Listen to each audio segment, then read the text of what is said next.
Up those opportunities, and you do your offense well. The ball is up, the game is on, the Clippers win the tap. Lillard, lethal inside the logo, feeds to McCollum, who's just as dangerous. Uncorks a three and knocks it. McCollum tailgated by former Blazer Batum, blocked by Kawhi, and here come the Clippers.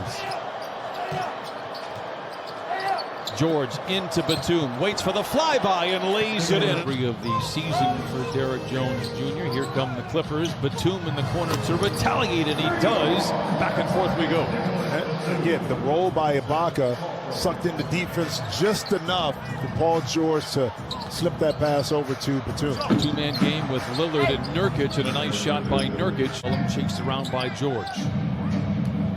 Gets free to fire. The tray in the air is good. His second three. Leonard posting on Lillard. Doesn't get much help, Lillard. It's right to the rim and lays it in. It's a tough cover for Damian Lillard and the rest of the NBA.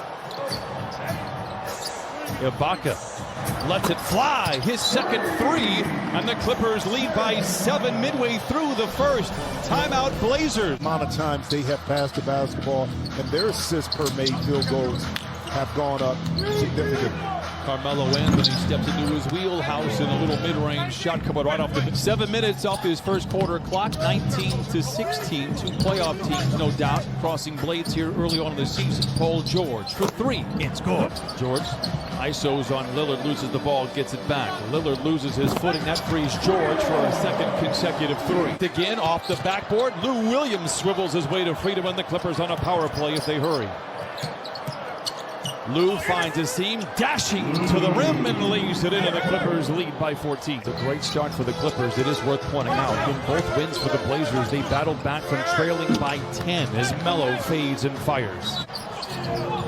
Lou in attack mode, moving to his left, gets the flyby from Hood and knocks it in. Back-to-back buckets for Lou Williams. Clippers out in front once again by 14. Melo picked up by George, two teammates in Oklahoma City. George doesn't buy the pump fake. It doesn't matter. Melo knocks it in. He has been a spark plug off the bench. Has been special in this first quarter. He gets right to the rim, kicks it to Kennard. Great look at a three. Book it for Luke Kennard. 8 first quarter threes for the Clippers. But don't you like how I got the card out this time? I didn't even pay attention to you. I was watching the game, doing my job. Lou Williams lays it in, 41-28. Where he's at in his career, he's got 8 points in 7 minutes. Looks like the old Carmelo to me. Jackson counted in a foul and send that young man to the line for an old-fashioned three-point play.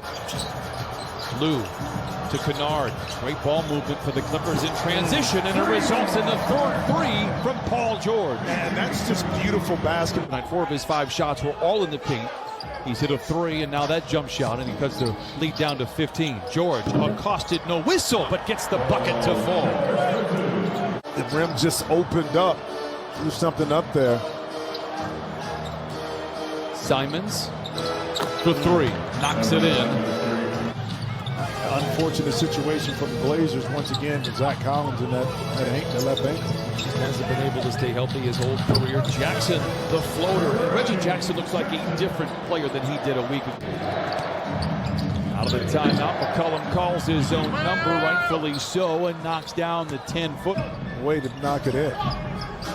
Leonard has struggled in his first game since Christmas, 2 for 6. Reggie Jackson has knocked 3 for 3 today. Leaping rebound inside for Paul George. Kawhi for 3. How about 11 threes in the first half on 17 take? Kawhi maybe not shooting the ball all that well, but does have 5 assists here in this first half. Kawhi in attack mode, reverse layup, counted on a foul and send him to the line. 57-48.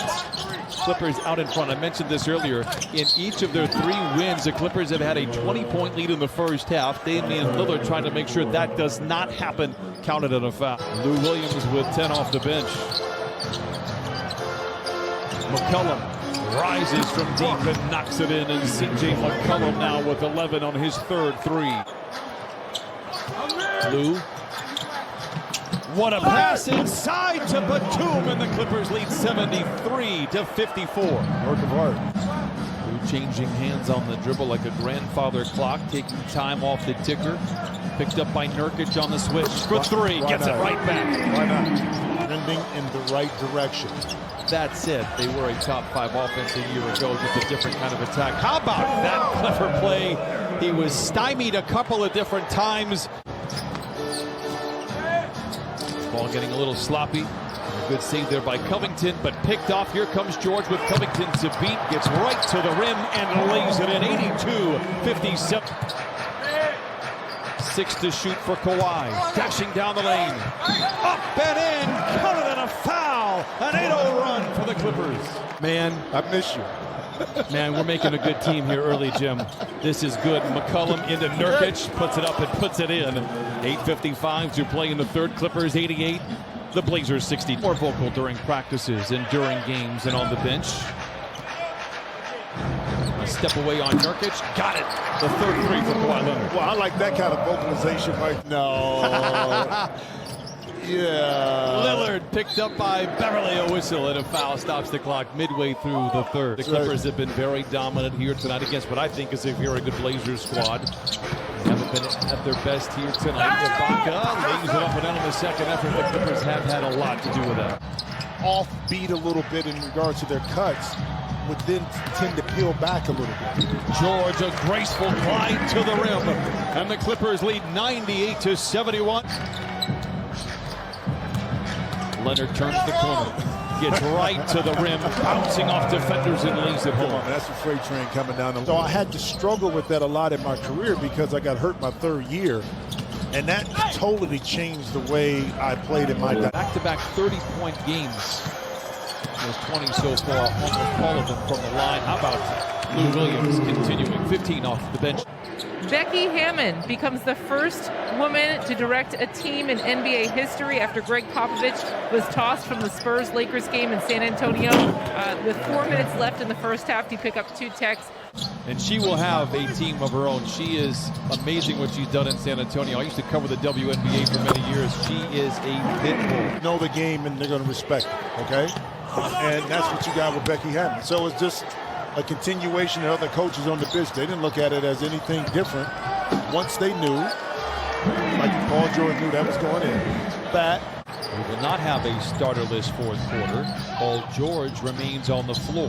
He has 23. Lobbed it to Zubac. Oh my! Kind of reinvented offense or new offense or added to offense, whatever you want to call it.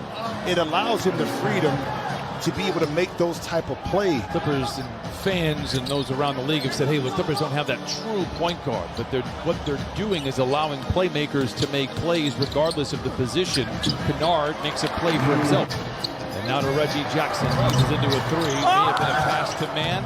We'll check with the official score. Either way, the Clippers come up empty-handed. Well, man, that time got blocked by into the bottom of the backboard.